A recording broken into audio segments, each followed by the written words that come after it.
Hi, good morning. I've been thinking about this topic a lot lately because I feel like there is such a war against children. I think that that's kind of obvious. I think most of us know that, right? But living in a culture now where women work, even if they don't want to work, they kind of have to work. Is women working from the devil? No. But I do think that the devil succeeded in taking the women out of the home. So being that that is the case, protecting your children from the woke agenda is becoming harder and harder, which is why I plan on living so below my means that I'm able to be a stay-at-home mom. And I don't mean to be ignorant towards those that do not have the option to do this. I understand this is impossible for some people. In fact, it would be very much difficult for me to do such a thing. I'm gonna do what I gotta do because, guys, I'm sorry, I just don't trust the public school system. I am praying that things will start to turn around now, but at the same time, I have never seen so many little boys come out of the public school system with nails painted and little girls holding hands with other little girls that they are contemplating starting a relationship with, and parents of those children that believe that love is love. That being said, I understand that we all don't have a choice, and I also believe no matter how much we try to protect our children from the world, they will eventually face the world and its ways. And this is why it is so important that your children or the children around you are grounded in truth, because if you do not ground them in truth, it will not be long until your child or the children around you discover a false sense of truth that the world taught them. In the times that we are living in, if you do not ground your child in biblical truth, you are sending your child out to the wolves. If you do not raise them up to know that God created them and that their gender was assigned before they even stepped foot on this earth, then they will be tossed to and fro by this world's ideology. And before you know it, your child will be sitting in their room contemplating in their heads if they are supposed to be what they are, wondering if they are actually the gender that they are. I want to share a Bible verse with you today that highlights on the important role that we all play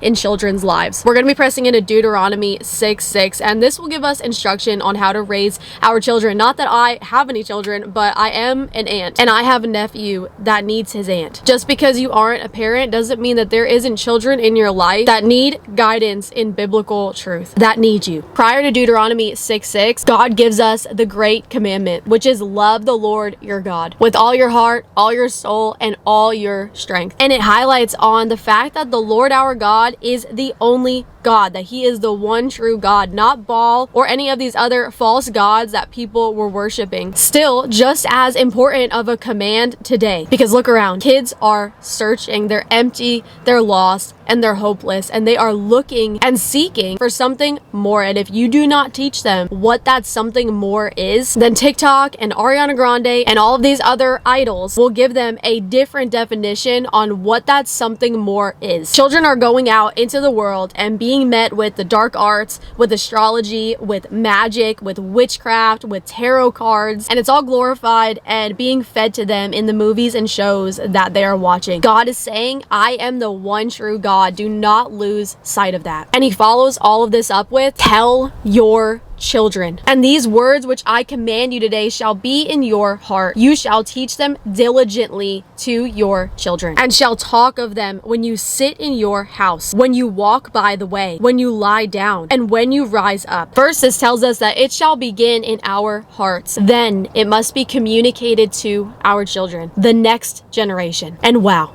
how this should be a topic in your household, how it should be talked about at your dinner table, passing in the hallway, hanging out on the couch, having breakfast. Parents are called to diligently teach their children the way of the Lord. And especially here in America, I'm not even a parent, and I know that this is hard. In a culture and an economy where women work, that can be more than difficult. But all things are possible with the power of God and the power of prayer, you guys. We need to be praying a prayer of protection over the children in our lives. There is the role of the Sunday school teacher. There is the role of the pastor. There is the role of other spiritual leaders in our children's lives. But then there is the role of the parent, the responsibility of the parent to teach their children about the Lord, the fear of the Lord and the love of the Lord. This is the parent's responsibility. And guess what? To do it diligently, which means in a way that shows care. That you know that we live in a fallen world and that it's up to you to instill as much truth as you can into your child so that they know who they are and why they are here. This also shows how much God loves the children, that he is giving parents this instruction to guide them. And Spurgeon said this so beautiful. He said, "Fathers and mothers are the most natural agents for God to use in the salvation of their children." Parents cannot have a lazy attitude when it comes to raising their children to know the Lord. It is simply not enough to just go to church on Sunday and let the pastor teach your child. And as much as parents are required to teach their children obedience, this goes hand in hand with children obeying their parents in the Lord. For this is right: honor thy mother and father. This culture is so backwards that even this has been twisted by the devil. If you even discipline your child now, you are looked at as an old school